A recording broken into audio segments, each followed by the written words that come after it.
Hello, hello, hello. You are tuning into another episode of The Wunderkind Show. Today's topic, the Chargers versus the Jaguars. And I want to let everybody know this right now.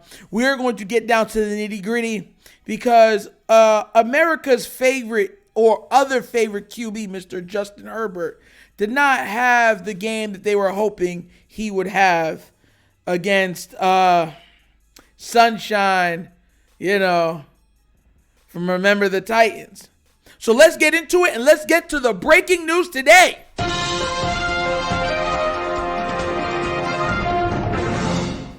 Today in breaking news, Justin Herbert got his butt handed to him. He better than Lamar? That's what y'all was saying to me. He's on Lamar's level. I had to bring that energy on here. The media. Players. All because you know why. See, I like to give people their own way of finding out where I'm going, to take what they would like out of what I'm saying. Justin Herbert has achieved nothing in this league. He is like what we like to call a stat stuffer. But there's no substance. First time in the playoffs, your defense gives you 5 turnovers and you lose.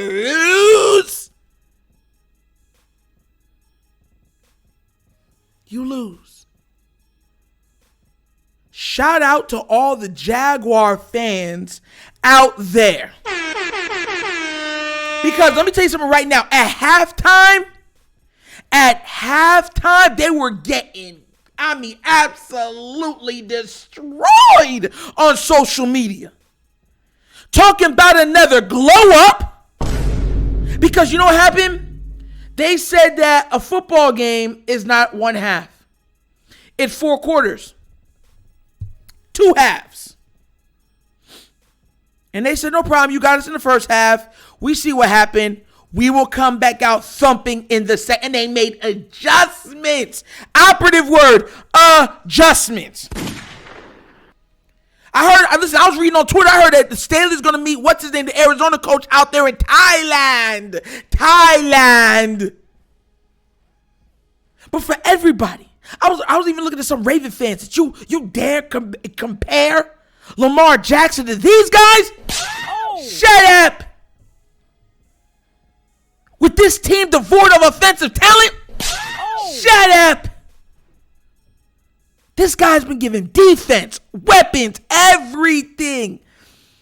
An offensive-minded coach. Now they're saying it's the defense's fault. Oh, it's the coach's fault. Oh, it's the wide receiver's fault. Oh, everybody but his. And that's because so many people have said, see, they say it in the media, but you have to read between the lines. They say, oh, he just looks the part. Operative word, looks the part.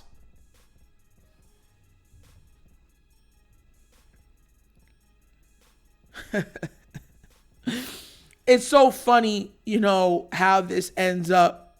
You have a team absolutely riddled with talent from top to bottom.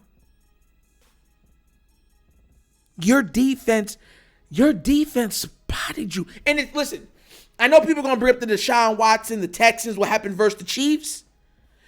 Tyreek Hill and Travis Kelce and Patrick Mahomes is not on the other side of the field.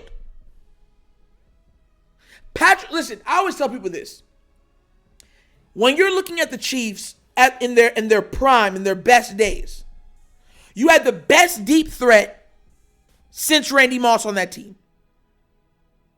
You had the best tight end since Gronk in his prime days on New England on that team. You had probably the top 2 best offensive play caller on that team and a top 2 young QB on that team.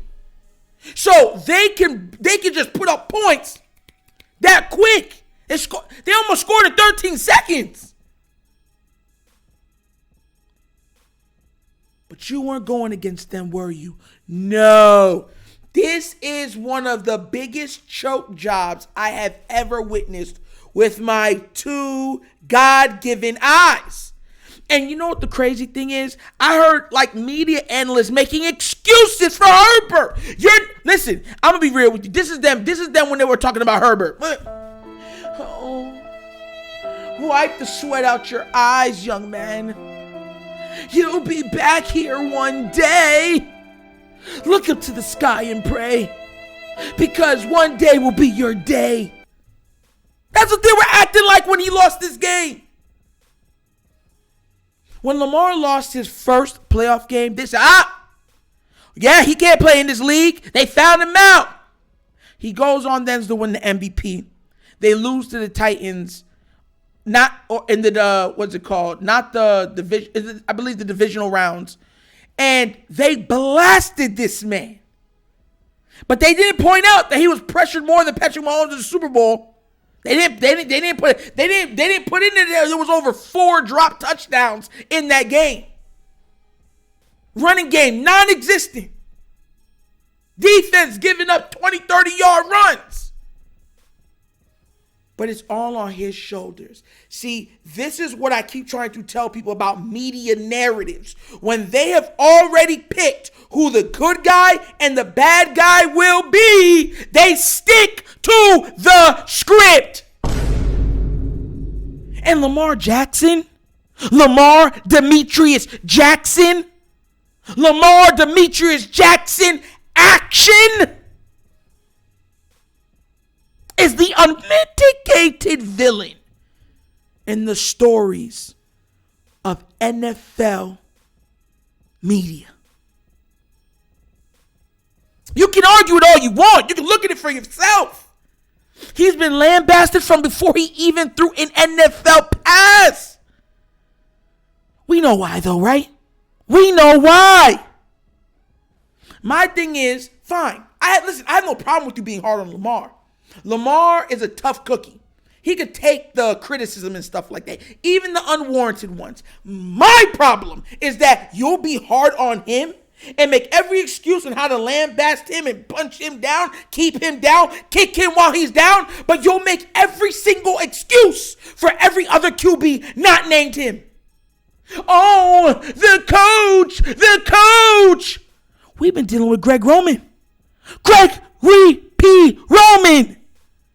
Having receivers running the same route, 2 yards from each other, sitting down.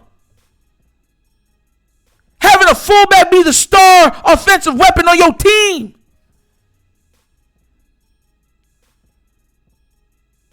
No excuses made for Lamar. So honestly, Staley shouldn't lose his job. Staley's a great coach. Yeah. They made the playoffs, didn't they? Isn't that the excuse? Isn't that the excuse I would say for Lamar? They made the playoffs. I didn't hear y'all complaining when they were throwing all those touchdowns, scoring all those points. Oh!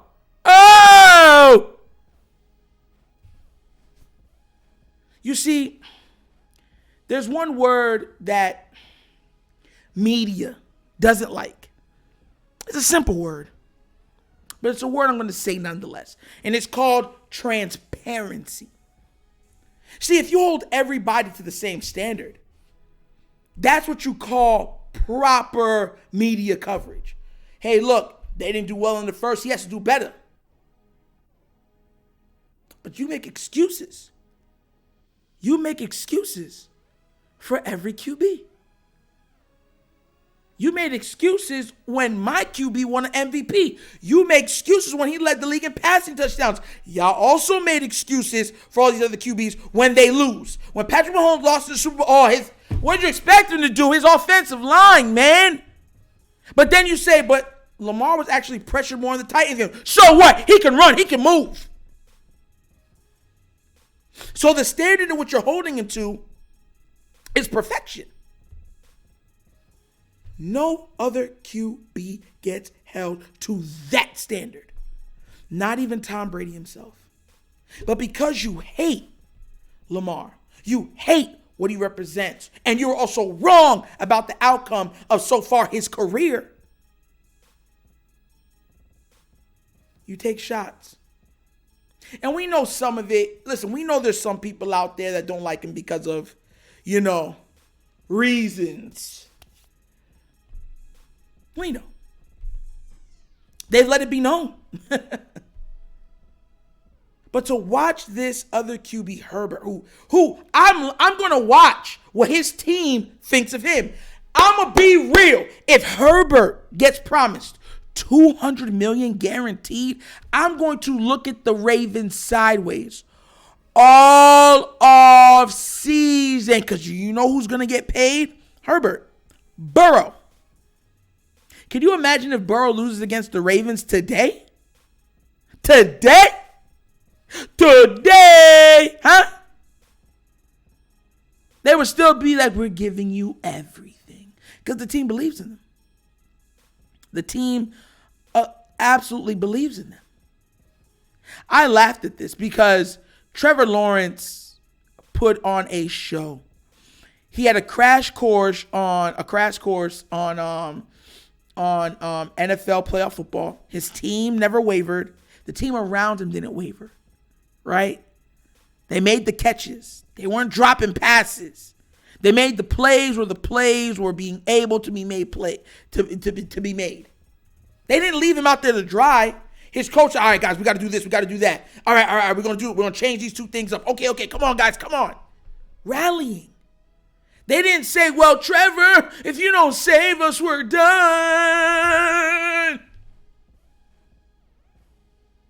But as a Raven fan, I know of that too well. So now you want me to look at this man and give him a pass when you wouldn't give my team a pass? You want me to look at this other man, Herbert, and give him a pass when you want to give my QB a pass? You want me to give him a pass when this is his first trip to the playoffs in 3 seasons? And I should give him a pass. No! God, no! Oh, no!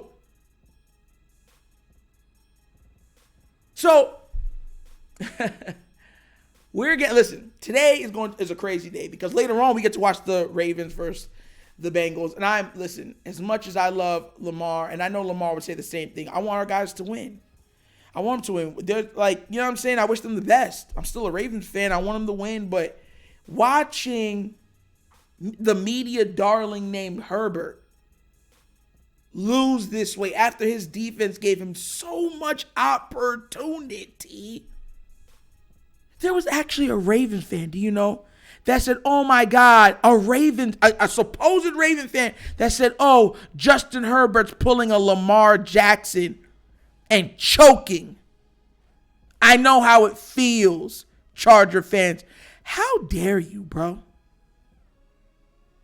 When is Lamar choked? Lamar, I want everyone to remember this. For as putrid as this offense has been, we were going into games, every game up double digits in the fourth quarter. Not the half. The fourth quarter. And this team has absolutely evaporated leads. Gave up one-shot touchdowns. I'm talking about 2 passes, bomb, touchdown. 3 passes, bomb, touchdown. And you will blame that on Lamar? I feel bad for him because I told everybody it's more than football when it comes to how people feel about him. They judge him unfairly because of, racial stuff. They judge him unfairly because they were wrong about some stuff. They judge him unfairly because he doesn't have an agent, and of course that means he's going against the system. And they judge him differently because of his style of play. And the funny thing is, Lamar is a pocket passer if you allow him to be. He's a pocket passer that can extend plays and can run. But the Ravens double down on his legs because they believe more in his legs than they do his arm.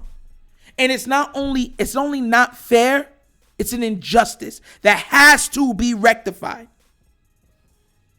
This man got 5 turnovers and still lost. Jesus. And that's another episode of The Wunderkind Show. Thank you guys for tuning in. You could be anywhere else in the world, but you're hearing me. You know I appreciate that. Please do remember, like, subscribe, hit that notification bell, and leave a comment. You know I will respond. Just try to be cordial to everybody. Respect. RESPECT. Also, if you would like to help out the content monetarily, at the bottom of the screen is a QR code, and in the description will be the Cash App. # The Wunderkind Show. So once again, this is The Wunderkind Show. This is your host, Nitro, signing off. And you guys knows my slogan. Peace. And I'm out of here. Yerp!